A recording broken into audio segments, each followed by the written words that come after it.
ওকে, তো আমাদের দ্বিতীয় লেকচারটি হলো সাকুট-টেট্রার সমীকরণ বা এক পরমাণু গ্যাসের এন্ট্রপির সমীকরণ।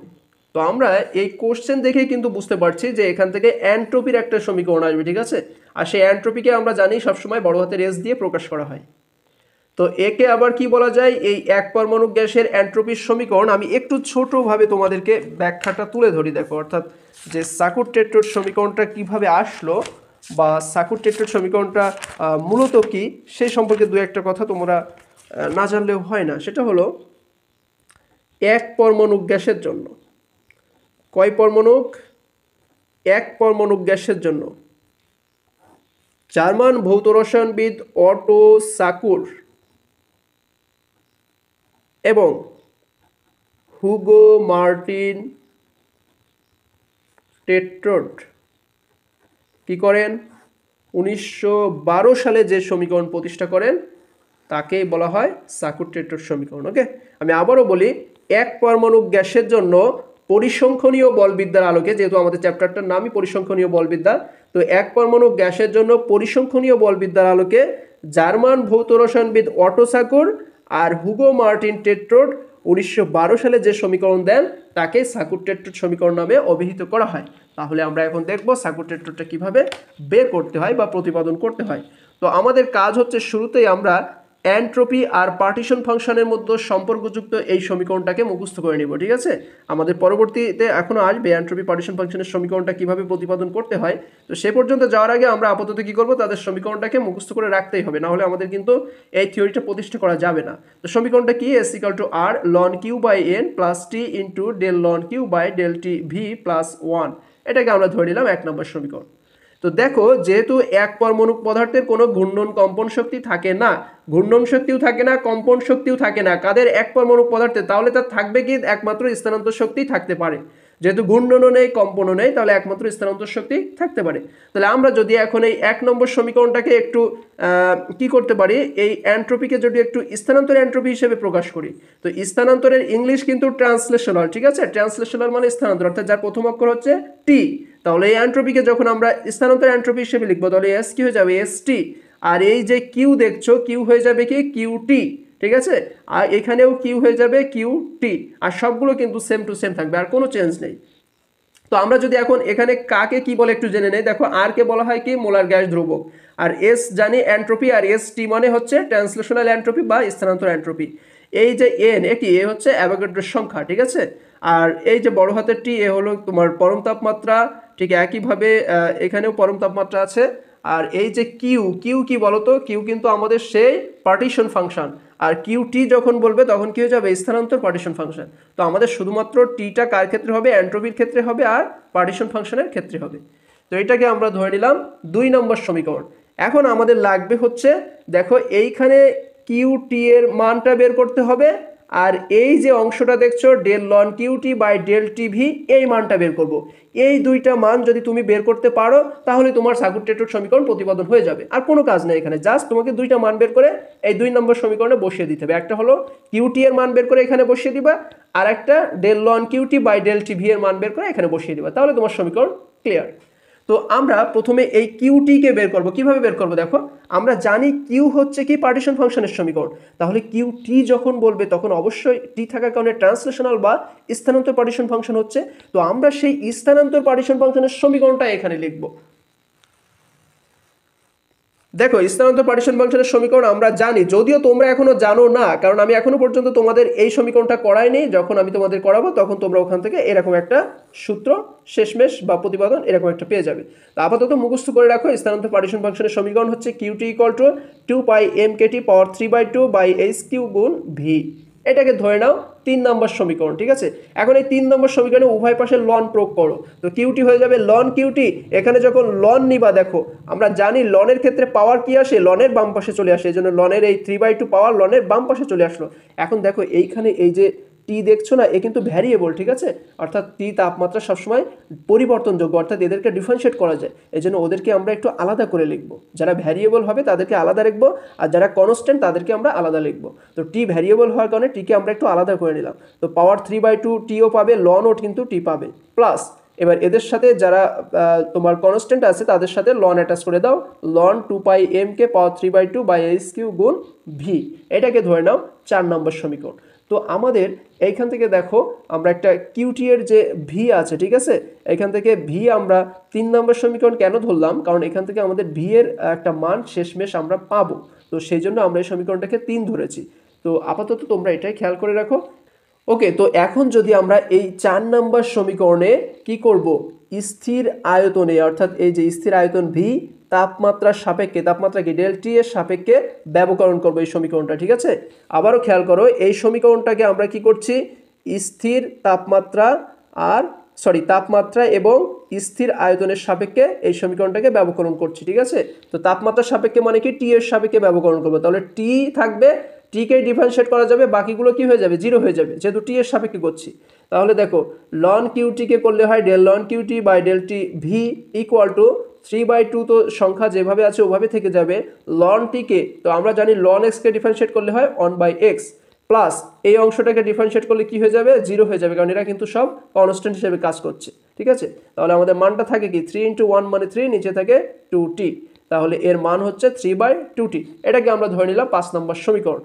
এখন দেখো এই আমরা কিন্তু del loan Q T by del T V এর একটা মান পেয়ে যাচ্ছে, কি সেটা 3/2t, অর্থাৎ আমরা যে ডিমান্ড বা চাহিদা ছিল যে এর একটা মান এর একটা মান, তো আমরা কিন্তু অলরেডি এই মানটা পেয়ে যাচ্ছি, তাই না।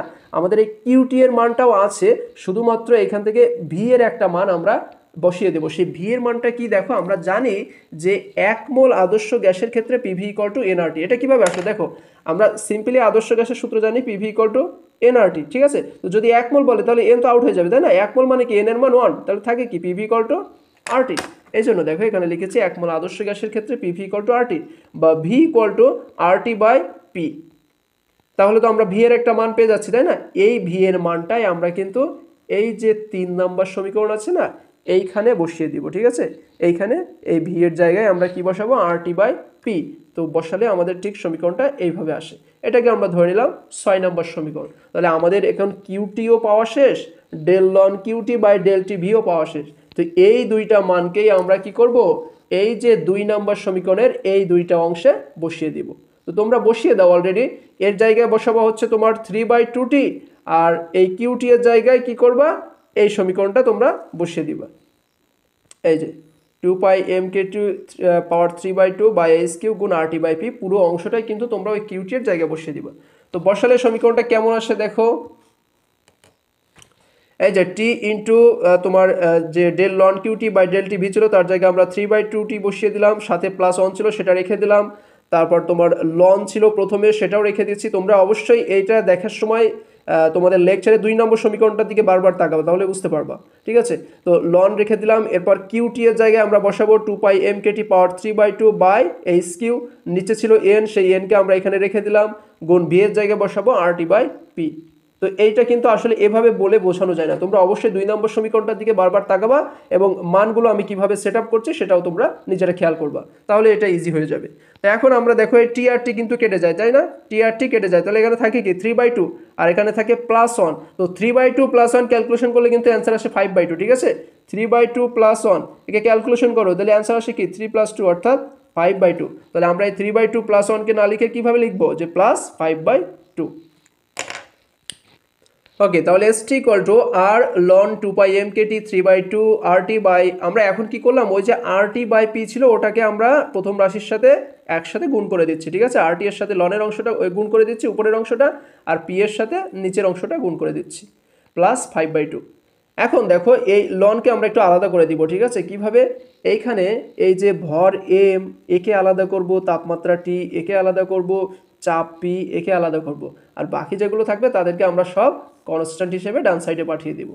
তাহলে আমরা প্রথমে আলাদা করব এই ছোট হাতের এম বা ভরটাকে, তাহলে একে যখন আমরা আলাদা করব লন এম, ঠিক আছে, লন এম পাওয়ার কি 3/2, তাকে বাম পাশে এনে লিখে দাও 3/2 লন এম প্লাস, এখন আমরা টি কে আলাদা করব, তো টি এর পাওয়ার 3/2, তাহলে লন টি এর পাওয়ার কি 3/2, তাহলে 3/2 লন টি হওয়ার কথা না, কিন্তু এখানে 5/2 লন টি হচ্ছে কেন, দেখো এইখানে আরও একটা টি কিন্তু আছে, ঠিক আছে, এর পাওয়ার কিছু না মানে কি 1, তাহলে এর পাওয়ার 1 আর এর পাওয়ার 3/2, তাহলে পাওয়ার যোগ দিলে কি হয় 3/2 + 1 অর্থাৎ 5/2।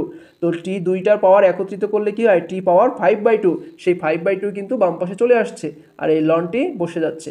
এখন দেখো এই পিটা নিচে আছে, এই জন্য লন বসানোর সময় কি করব মাইনাস দিব, ঠিক আছে, মাইনাস লন পি প্লাস এখন যা যা থাকে তাদেরকে সব কনস্ট্যান্ট হিসেবে রেখে দাও। এখান থেকে থাকে দেখো আর সবাইকে তো নেওয়া হয়ে গেছে তাই না, এম নেওয়া হয়ে গেছে, তোমার টি নেওয়া হয়ে গেছে, থাকে কি শুধু 2πk, এই যে 2πk আর নিচে থাকে এন এইচ কিউ থাকে, ঠিক আছে, এইচ কিউ যাদেরকে আমরা এইভাবে লিখতে পারি h² পাওয়ার 3/2, ঠিক আছে। এইচ কিউকে h² উপরে পাওয়ার 3/2 লেখা যায় কেন, কারণ এই দেখো তোমার 2 × 3/2 কাটাকাটি করলে কিন্তু কিউই থাকে, এই জন্য h² পাওয়ার 3/2 দিয়ে লেখা যায়। আর 2πk এর পাওয়ার 3/2 ছিল যাদেরকে আমরা একই ঘরের ভিতরে রেখে দিয়েছি, প্লাস 5/2। এখন এই লনকে আমরা ভাঙাবো কিভাবে, লনকে আমরা লগ করব। তো আমরা জানি যে লনকে লগ করতে গেলে তার সাথে 2.303 গুণ করতে হয়। দেখো লন থেকে লগে আসার নিয়ম কি, লন = 2.303 লগ, ওকে। লন থেকে লগে আসতে গেলে 2.303 দিয়ে গুণ করতে হয়, তাহলে প্রতিটা লনের সাথেই তো 2.303 গুণ হয়ে যাবে তাই না। তো আমরা যদি সবার সাথে 2.303 অ্যাটাচ না করে ওকে কমন নিয়ে নেই তাহলে তো মিটে যায়, আর বারবার বসানো লাগে না এখানে। তো 2.303 আর ব্র্যাকেটের ভিতরে রাখো কি 3/2 লন এম না লিখে এখন লিখবো লগ এম প্লাস 5/2 লন টি না হয়ে যাবে লগ টি, যেখানে যেখানে লন আছে সব লগ বসে যাবে। কিন্তু সমস্যা একটা জায়গায় আছে, 5/2 তো সিঙ্গেল ছিল, এখানে তো লন ছিল না, তো তুমি তো এখানে 2.303 কমন নিয়েছো, তো এটা কি হবে, এর সাথে তো এখন এটা গুণ করে দিতেই হবে, না হলে তো হবে না তাই না, কারণ এখানে তো 5/2 আলাদা ছিল, এর সাথে কোনো লন ছিল না। তো যখন তুমি এখানে 2.303 কমন নিচ্ছ তাহলে ওটাকে তো অবশ্যই এই 2 এর সাথে গুণ করে দিতে হবে। তাহলে কেন আমরা গুণ করছি দেখো, কারণ এখন যদি আমরা এইটা আর এইটা কাটাকাটি করি তাহলে কিন্তু 2.303 আউটে এই 5/2কে আমরা ফিরে পাবো, ঠিক আছে। এখন আমাদের কাজ হচ্ছে কি, এই যে ছোট হাতের এম এর একটা মান বের করব। এই ছোট হাতের এমটা কিন্তু মূলত কি, ছোট হাতের এম হচ্ছে কোনো কণার ভর। তো দেখো আমরা জানি যে কোনো কণার মোলার ভরের সূত্র হচ্ছে বড় হাতের এম = ছোট হাতের এম গুণ বড় হাতের এম। যে কোনো কণার মোলার ভর বড় হাতের এম নির্ণয়ের সূত্র কি, ওই কণার ভর ছোট হাতের এম গুণ অ্যাভোগাড্রো সংখ্যা বড় হাতের এন। তো আমরা যদি এখন ছোট হাতের এম কে রেখে এন কে ডান সাইডে পাঠিয়ে দেয়, এন ডান সাইডে গিয়ে কি হয়ে যাবে ভাগ হয়ে যাবে, অর্থাৎ বড় হাতের m/n হয়ে যাবে। তার মানে লগ ছোট হাতের এম এর জায়গায় আমরা লিখতে পারি লগ বড় হাতের m/ বড় হাতের n। তো আমরা যদি log m/log n না লিখে direct log m - log n করে দেই, হয় না, দেখো তো এখানে আমরা বারবার কেন log m/n লিখবো, আমি একটু তোমাদেরকে হাতে দেখাই দেই। log m/n এটাকে না লিখে আমরা কিন্তু এভাবে লিখতে পারি যে log m - log n। আমি বারবারই একটা কথা বলি, লগের ক্ষেত্রে কি হয়ে যাবে, ভাগ থাকলে মাইনাস হয়ে যাবে আর গুণ থাকলে প্লাস হয়ে যাবে। তো log m/log n না লিখে আমরা এভাবে লিখতে পারি log m - log n। তাহলে দেখো এখানে 3/2 লগ বড় হাতের এম আর ওই যে -3/2 লগ n বড় হাতের n হতো ওটাকে আমরা একেবারে ডান সাইডে পাঠিয়ে দিলাম। তো এখানে একটু দেখা যাচ্ছে না, আমি যদি তোমাদেরকে একটু উপরে ঘুরিয়ে দেখাই, দেখো এখন খেয়াল করো, এই যে 3/2 log n, ঠিক আছে, কি হতো log m হতো -log n হতো। তো প্রথমে আমরা 3/2 log m কে রেখে -3/2 log n কে একেবারে ডান সাইডে পাঠিয়ে দিচ্ছি, কেন, কারণ ও হচ্ছে কনস্ট্যান্ট হিসেবে কাজ করছে এখানে। তো যারা কনস্ট্যান্ট হিসেবে কাজ করছে তাদেরকে আমরা এদিকে রাখবো না, তাদেরকে একেবারে ডান সাইডে পাঠিয়ে দিব, সবাইকে একসাথে করে দিব কনস্ট্যান্টগুলোকে। তো এখানে 5/2 log t থাকতো সেভাবে থেকে যাবে, log p থেকে যাবে 5/2 গুণ 2.303 কে ক্যালকুলেশন করলে হয় 5/4.606, এর সাথে এটা গুণ করলে এটা হয়, প্লাস লগের যে অংশটা এটাকে আমরা এখানে লিখে দিলাম। তো এদেরকে আমরা একটু সাজিয়ে লিখেছি কেন, কারণ এই যে রাশিগুলো দেখছো এইগুলো কিন্তু এখানে ভ্যারিয়েবল হিসেবে কাজ করছে, এজন্য ওদেরকে আমরা এক পাশে রেখেছি, ঠিক আছে, এই যে। আর এই যে অংশটা 5/4.606 থেকে শুরু করে এই টোটাল অংশটা এখানে কনস্ট্যান্ট হিসেবে কাজ করছে, ঠিক আছে। এই টোটাল কনস্ট্যান্ট ভ্যালুকে যদি আমরা C1 ধরি, ঠিক আছে, টোটাল কনস্ট্যান্ট ভ্যালুকে আমরা কি ধরলাম C1 ধরলাম। তো এই তিনটার জায়গায় এই তিনটা রাশিকে একত্রে টোটাল কনস্ট্যান্ট মান হিসেবে আমরা C1 লিখতে পারি। তো C1 = তাহলে কি দাঁড়াচ্ছে 5/, এত -3/2 এত প্লাস log/Rn এত, ঠিক আছে। এই টোটাল অংশটাকে কিন্তু আমরা কি করছি কনস্ট্যান্ট ভ্যালু C1 ধরছি। তো এই কনস্ট্যান্ট ভ্যালু C1 কে যখন আমরা ক্যালকুলেশন করব, এইখান থেকে n এর মান বসাবো, r এর মান বসাবো, তারপর তোমার k এর মান বসাবো, h এর মান বসাবো, তখন এই C1 এর টোটাল মানটা দাঁড়ায় -0.5055। এই মানটাই আমরা এই C1 এর জায়গায় সেট করে দিব, দেখো। ওকে, তো আমরা C1 এর জায়গায় কি লিখবো -0.5055, আর এদিকে যেভাবে ছিল ঠিক সেভাবেই থাকবে। তো এই সমীকরণটাই হচ্ছে এক পরমাণু গ্যাসের জন্য এন্ট্রপির সমীকরণ, যাকে আবার সাকুর-টেট্রাড সমীকরণ নামেও ডাকা যায়। তো আশা করি এই কোশ্চেনটা বুঝতে তোমাদের খুব একটা সমস্যা হবে না। আর সমস্যা হলে তো আমি আছি, আমাকে পার্সোনালি জানাবে। অবশ্যই কোশ্চেনগুলো তোমরা লেকচার দেখার সময় সাথে হ্যান্ড নোটটা প্রিন্ট করে রাখবে, প্রিন্ট করে একটু সামনে নিয়ে নিবে, তাহলে তোমাদের এটা বুঝতে খুবই সুবিধা হবে। তো আজ এ পর্যন্তই, কথা হবে পরবর্তী লেকচারে। ধন্যবাদ।